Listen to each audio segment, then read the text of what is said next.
Bonjour et merci à toutes les personnes qui arrivent sur cette vidéo.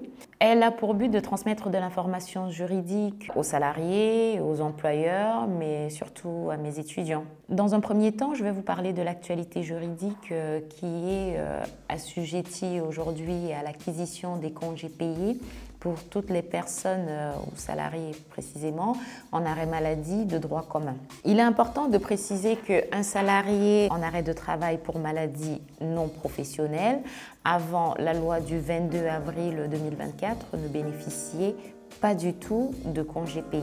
Depuis la directive européenne du 4 novembre 2003, la France a dû s'adapter au droit communautaire et aujourd'hui, on impose aux employeurs de devoir rémunérer les salariés en arrêt maladie de droit commun sur la base de 2 jours de congés payés par mois.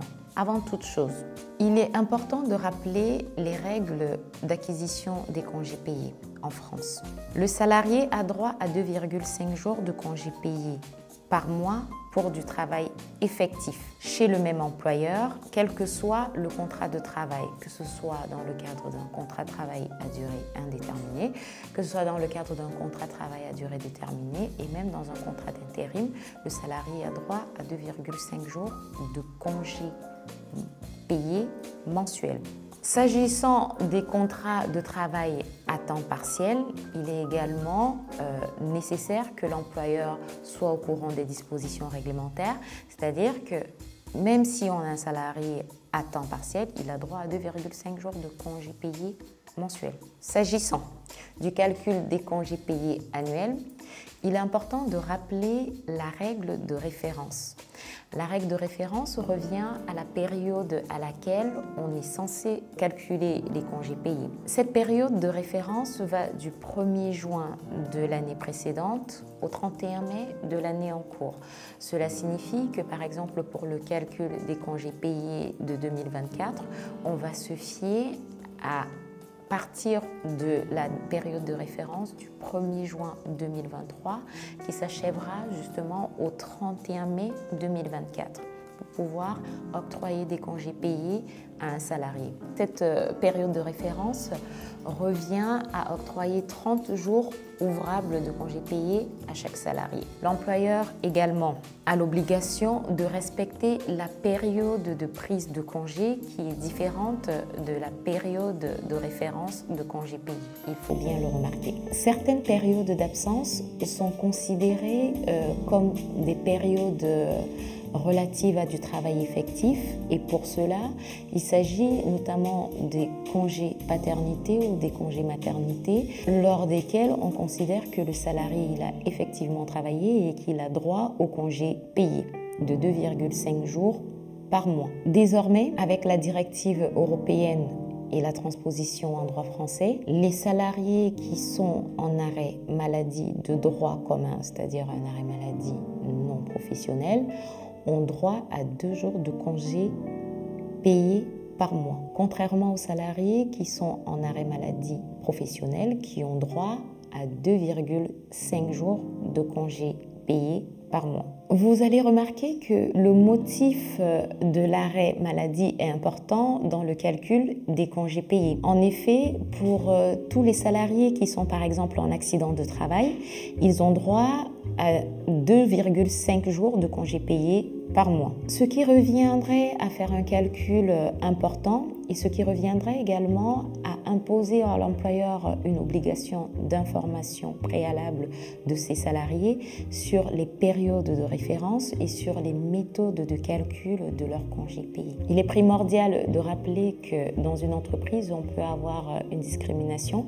au niveau des arrêts maladie s'agissant des salariés qui ne sont pas dans la même situation. On pourrait avoir d'un côté un salarié qui est en arrêt maladie pour maladie professionnelle ou pour un accident de travail et un autre salarié qui est en arrêt maladie de droit commun ou maladie non professionnelle. Celui qui est en arrêt pour maladie professionnelle devra bénéficier de plus de jours de congés payés, c'est-à-dire 2,5 jours par mois, contrairement à celui qui est en arrêt maladie non professionnelle qui ne pourra bénéficier que de 2 jours de congés payés. Revenant au calcul et au décompte des congés payés annuels, on dira que s'agissant des arrêts maladie non professionnels, on a droit à 24 jours de congés payés par an, contrairement aux salariés en maladie professionnelle qui ont droit à 30 jours ouvrables de congés payés par an. S'agissant du report des congés payés pour le salarié qui s'est retrouvé en arrêt maladie, il est nécessaire de dire que ces salariés qui sont en arrêt maladie et qui n'ont pas pu bénéficier de leurs congés payés pourront faire un report de congés payés, mais ce report ne pourrait pas aller au-delà de 15 mois. C'est-à-dire que le salarié qui se retrouve en arrêt maladie, qui n'a pas justement pu bénéficier de ses congés payés, aura jusqu'à 15 mois maximum pour pouvoir poser ses congés. Si au-delà de 15 mois, le salarié n'a pas toujours pris ses congés, à ce moment, ses congés seront perdus. Il est important de rappeler qu'il peut arriver dans le cadre d'une entreprise qu'une convention collective ou un accord de branche puisse être beaucoup plus favorable aux salariés et puisse aller au-delà du bénéfice des 15 mois, ce qui serait intéressant et qui serait en adéquation avec le respect du principe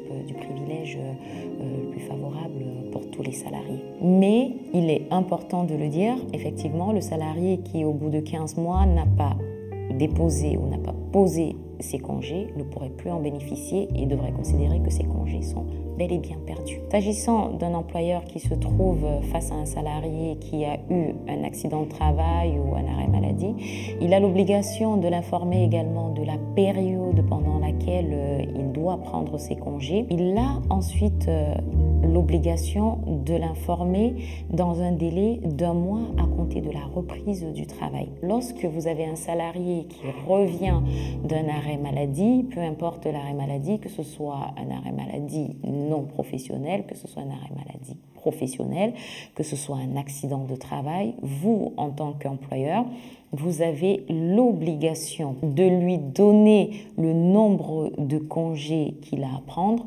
Vous avez l'obligation de l'informer du nombre de congés qu'il a déjà pris. Vous avez également l'obligation de l'informer des dates de départ en congé. Et enfin, vous devez le faire dans un délai d'1 mois à compter de la reprise du travail par ce salarié en arrêt maladie.